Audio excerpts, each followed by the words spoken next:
But मेरा खुद का मानना है कि मैं लक पे बिलीव नहीं करता हूं। मेरे सामने आज तक मेरे सामने लकीली कोई चीज नहीं हुई कि मैं लकीली यहां तक पहुंच गया। आज जो आप प्रोमो देख रहे थे, जो क्लिपिंग्स देख रहे थे मेरी, मैं लकीली नहीं पहुंचा हूं यहां पे। मैंने उसके लिए मेहनत की है, मैंने उसके लिए नॉलेज इकट्ठी की है, मैंने उसके लिए ट्रेनिंग ली है। अगर लक पे डिपेंड करता ना मैं, तो अपने एक रूम में रहता, देखते हैं यार लक जब होगा तो हो जाएगा, ऐसा थोड़ा ना होता है। बाला साहब ठाकरे का जब मैंने रोल किया तो वो लकीली नहीं हो गया। उसके लिए 1 महीना में पहले हारमोनियम पे बैठा मैं कि बाला साहब कहां से बोलते हैं, उनका सुर क्या है, उनका टेक्सचर क्या है, उनकी वॉइस का, उनकी वॉक कैसे है, वो चलते कैसे हैं, उनका वेट किस चीज पर ज्यादा डिपेंड करता है। हर आदमी का जो वेट होता है, किसी का थाइस पे होता है, किसी का फुट पे होता है, किसी का बट पे होता है वेट, किसी का कमर पे होता है। हर आदमी का एक वेट शिफ्ट करने का एक अलग तरीका होता है।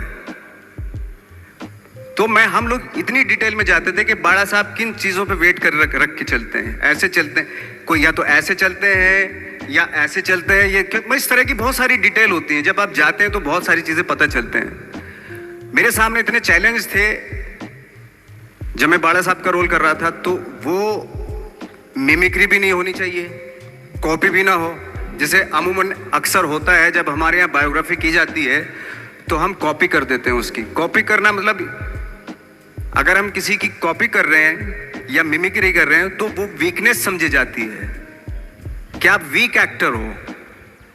और ये बात मुझे बहुत पहले समझ में आ गई थी जब मैं ट्रेनिंग ले रहा था। मैं ट्रेनिंग के फायदे बता रहा हूँ आपको। जब मैं ट्रेनिंग ले रहा था ये हमें तभी समझ में आ गया था। और प्रिपरेशन के वक्त, बाला साहब की प्रिपरेशन के टाइम पे, कि मैंने कि इसकी मिमिक्री नहीं होनी, बाला साहब की मिमिक्री नहीं होनी चाहिए, ना कॉपी होनी चाहिए, और लगना भी चाहिए कि बाला साहब ठाकरे हैं।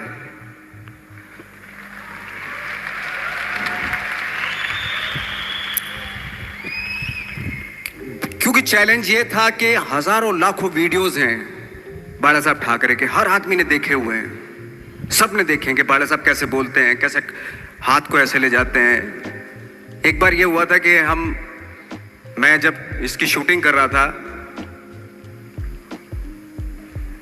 ठाकरे मूवी की शूटिंग कर रहा था मैं, तो उद्धव साहब ठाकरे जो है वहां पे आ गए थे, वैनिटी में बैठे थे मेरे सामने। तो मेरा हाथ ऐसे था, इट्स लाइक दैट। तो बोले आपने हाथ ये ऐसे क्यों रखा हुआ है? मैंने उनका हमेशा ऐसे ही रहता था हाथ। तो और यही वो क्या होता था, वो सिगार पीते थे, और सिगार ऐसे पिया जाता है कुछ ऐसे, और इसलिए उनका हाथ हमेशा नॉर्मली भी रहता था तो ऐसे रहता था। और यहीं से जब स्पीच देते थे यहीं से ये जाता था, जो उनका सिग्नेचर वो जेस्चर था। तो वो शॉक हो गए कि इतनी डिटेलिंग आपने ली है। तो जब फिल्म देखी उन्होंने, तो फिल्म देखने के बाद उनको रियलाइज हुआ कि वाकई बहुत स्टडी की है नवाज ने उनके बाला साहब के ऊपर। तो मुझे खुशी हुई थी कि थैंक गॉड कि ये सारा किस लिए हो रहा है, पैशन की वजह से हो रहा है। एक पैशन है, उसके बाद आपका एक्सपीरियंस है, आपकी नॉलेज है, आपकी ट्रेनिंग है, उससे ये सारी चीजें निकलती हैं।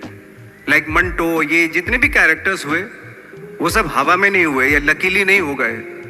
उनके लिए बाकायदा बहुत छोटी छोटी मेहनत की, छोटी छोटी डिटेल इकट्ठी की गई, स्कोर बनाया उसका, उन डिटेल्स का, तब जाके वो कैरेक्टर जो आप देखते हैं वो एक अलग इंसान दिखता है। वो मैंने कभी भी हीरोइज्म या इन सब चीजों पे बिलीव नहीं किया।